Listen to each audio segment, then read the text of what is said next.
What was it, number 3? Straight up ahead is What was it, the number 3? Hemingway Estate. That's Sergeant Frog, or that Frog place. Ernest Hemingway lived here for 9 years in Key West with his second wife, Pauline, and their 2 sons. They bought this house at an auction in 1931 for only $8,000.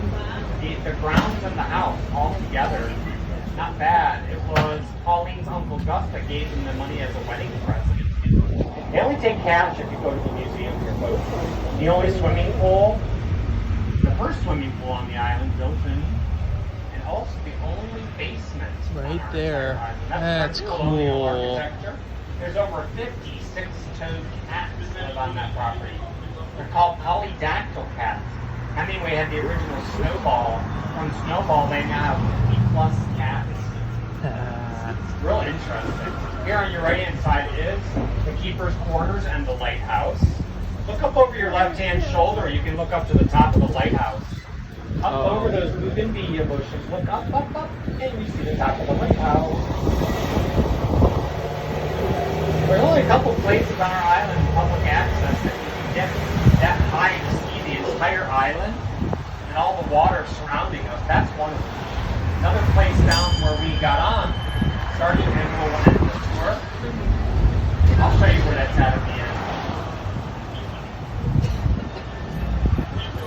And I just turned on to Truman Avenue, named after the president, of course. We named several streets in town after our president. Usually if they did something really nice for us. Truman, because he established a little White House here, big naval presence, especially in the build-up to World War II.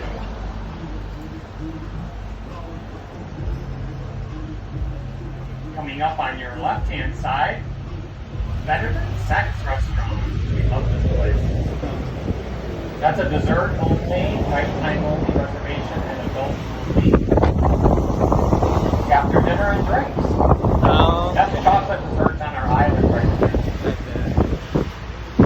Coming up on the right-hand side behind the stone wall, St. Mary's R.E.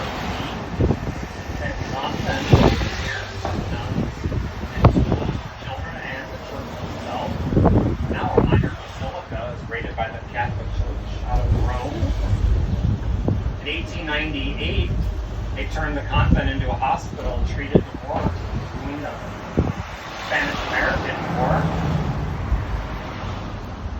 and the nuns actually volunteered their services as nurses. That was nice of them. Here back on the grounds is a prayer grotto. That was built by hand by a sister Louise Gabrielle. She was a nun down here, suffered through 2 major hurricanes in Key West. And she lost a lot of her friends and parishioners from the hurricanes. Wanted to do something. Wasn't quite sure what she could do, and it came to her to build that grotto. She asked for some help from the citizens in Key West. And as they placed the stones there, she said a prayer with each stone that no loss of life would ever occur again from a hurricane striking Key West, as long as the prayer grotto stands. Next year will be 100 years of the grotto. And those prayers have come true. Yep, since she built that, no loss of life from a hurricane. That's good. People here in Key West, for as long as I can remember in history books, go to that prayer grotto every year. Beginning in June, the start of our hurricane season, to the end of November. That's the end of our hurricane season. This is mile marker number 1 right there on the right. Our last major hurricane was Irma. Came in and struck near mile marker 28. Get an idea, 27 miles up the Keys. So it wasn't too bad of an event for Key West. We lost our power and water sources. That's the worst thing that happened to us down here. That was September 10th, 2017. In the beginning of September, we're looking at 105 humid every day. So nobody had air. Nobody had water to flush their toilets. Of course, we're surrounded by ocean, so you just go scoop it out of the ocean and you fill up the back of your toilet, and that's fine. Salt water will do the trick just as well as any other water will. It's amazing though nowadays. FEMA and the National Guard, the federal government's response, they bring stuff to us. So we had plenty of everything we needed. Not an issue. Up near mile marker 28, she destroyed a lot of people's houses though. That's kind of sad.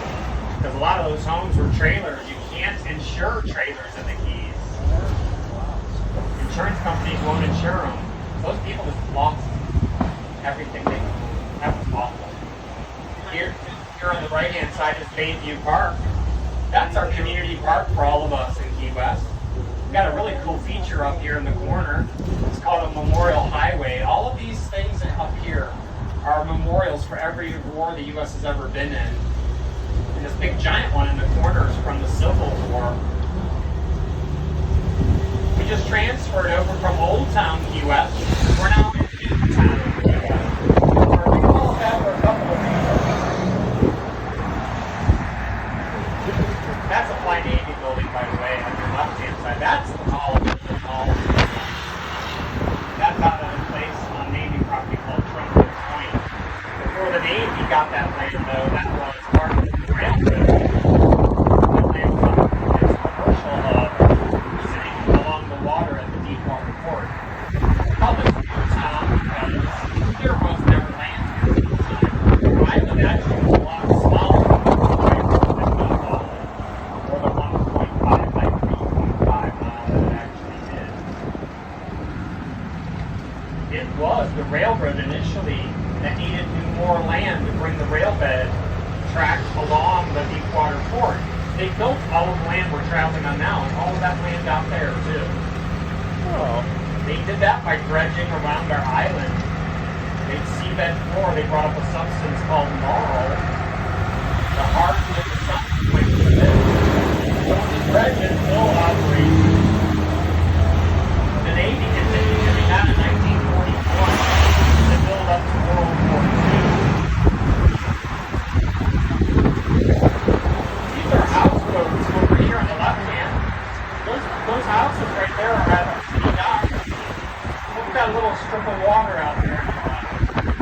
This is called a light. EIG. Body of water stays calm all the time because of just that little strip of water.